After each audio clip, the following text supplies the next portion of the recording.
Hello student, स्वागत है आपका डीके नॉलेज एकेडमी में। चलिए अब हम आगे पढ़ते हैं। हमारा जो चैप्टर चल रहा था केमिकल इक्वेशन एंड रिएक्शन, इसमें हम पढ़ रहे थे टाइप ऑफ रिएक्शन। उसमें हमने आगे पढ़ना है एक्सोथर्मिक रिएक्शन क्या होता है बेटा। What is exothermic reaction?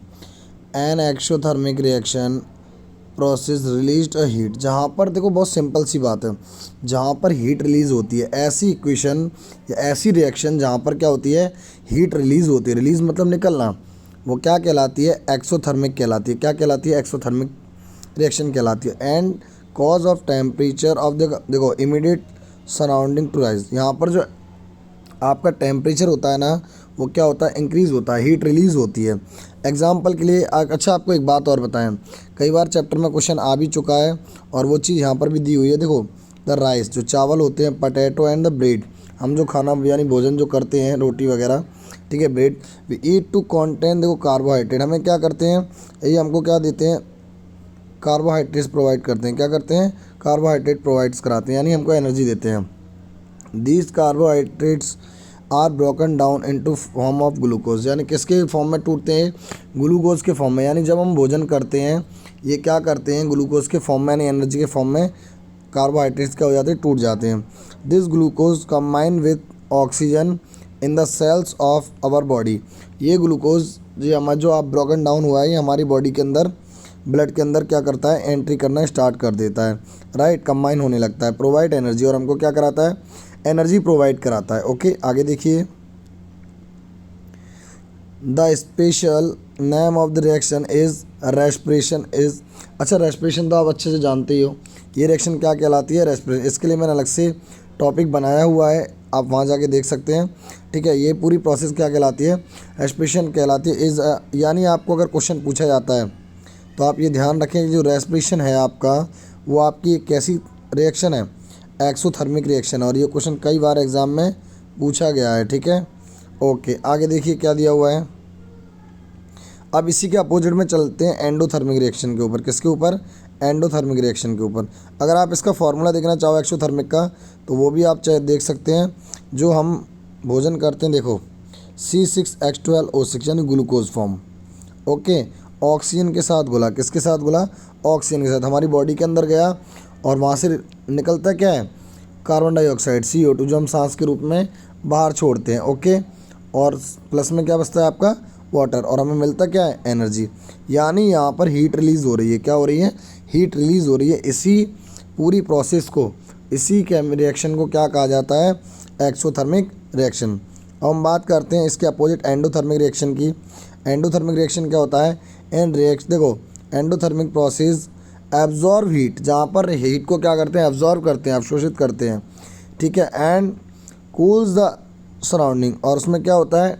ठंडापन आता है। उस अभिक्रिया में क्या होता है? वहाँ पर हीट नहीं रिलीज़ हो रही, वहाँ पर क्या हो रहा है? कूल्स हो रहा है, मतलब ठंडा हो रहा है वो। आगे देखिए, आगे क्या दिया हुआ है। देखो डिकम्पोजिशन ऑफ, देखो इधर, decomposition of vegetable matter into the compost is also an example. इसके बारे में एग्जाम्पल भी आपको दिया गया है, ठीक है। अब एक चीज़ समझना यहाँ पर क्लियर, पहले इसको आगे बढ़ने से पहले थोड़ा सा,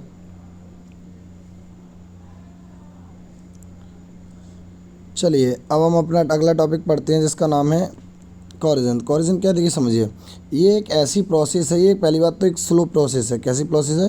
स्लो प्रोसेस, जहाँ पर क्या होता है? कन्वर्जन होता है। क्या कहेगा? कन्वर्जन होता है बेटा, समझिए। मेटल क्या करते हैं?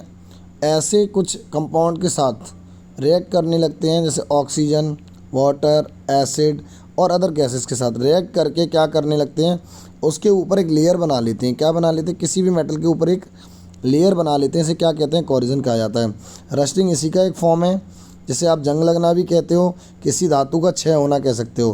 क्षय मतलब उस चीज़ का रस्ट होना, घिस जाना, उसका कमज़ोर पड़ना, ख़राब हो जाना। Iron when react with the oxygen, जब हम किसी भी लोहे को क्या करते हैं? कोई भी लोहा है वो क्या करता है? रिएक्ट करता है ऑक्सीजन से। मॉइस्चराइज यानी नमी के साथ। फ्रॉम द रेड सब, देखो रेड सब्सटेंस, रेड सब्सटेंस मतलब आपने देखा होगा जंग कैसी होती है। ओके, रेड कलर का एक सब्सटेंस बना लेता है, उसी को क्या कहते हैं? रस्टिंग कहा जाता है, रस्ट कहा जाता है। ओके, क्लियर है। अब हमारा अगला टॉपिक दिया हुआ है क्या?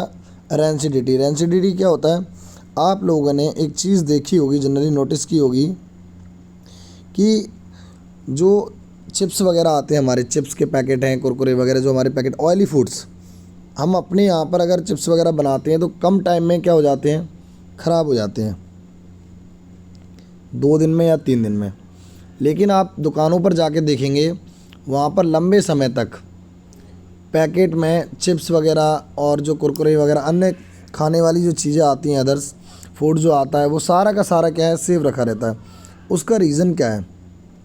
उसका रीज़न बहुत सीधा सा है। उसके अंदर एक गैस पाई जाती है, कौन सी? Nitrogen gas. कौन सी गैस पाई जाती है? Nitrogen gas. उस पॉलीथीन में नाइट्रोजन गैस भरी रहती है, जो उसकी क्या करते हैं, उस ऑयली फूड से उसको रिएक्ट कराते हैं, जिसकी वजह से वो लंबे समय तक क्या नहीं होता, ख़राब नहीं होता। तो चलते हैं इस प्रोसेस को पहले क्या करते हैं, पढ़ते हैं, उसके बाद आगे बढ़ेंगे। ओके, चलिए देखिए।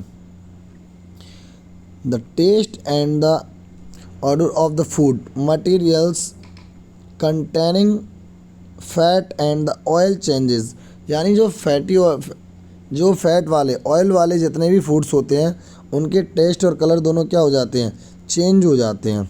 टेस्ट भी बदल जाता है, कलर भी बदल जाता है, कड़वाहट भी आ जाती है, और उनमें गंध आने लगती है। क्या आने लगती है? गंध स्मेल आने लगती है। When they are left expose the air, जब वो क्या करते हैं, एयर में यानी हवा में कुछ समय तक, लंबे खुले टाइम तक रखे रहते हैं, फॉर अ लॉन्ग टाइम, लंबे समय तक, इज़ कॉल्ड रेंसिडिटी। ये प्रक्रिया क्या कहलाती है? This process is rancidity. ये क्या कहलाती है? रेंसिडिटी कहलाती है। यानी कह सकते हो ऑयली फूड का ऑक्सीजन के साथ रिएक्ट करके ख़राब होना क्या कहलाता है? रेंसिडिटी कहलाता है।